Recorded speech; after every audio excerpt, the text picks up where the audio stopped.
عن أنس بن مالك رضي الله تعالى عنه قال قال رسول الله صلى الله عليه وسلم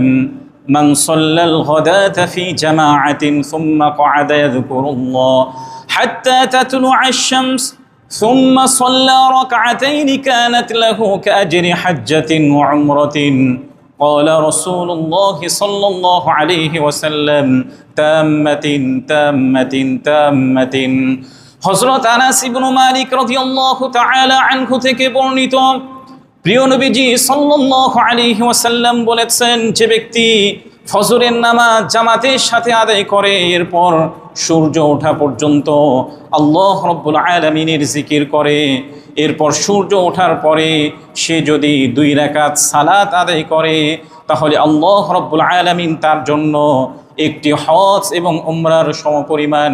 সওয়াব লিখে দিবেন। অন্য একটি হাদিসের মধ্যে উল্লেখ করা হয়েছে, কোনো ব্যক্তি যদি সূর্যোদয়ের পরে মাত্র 2 রাকাত সালাত আদায় করে তাহলে তার আমল নামায়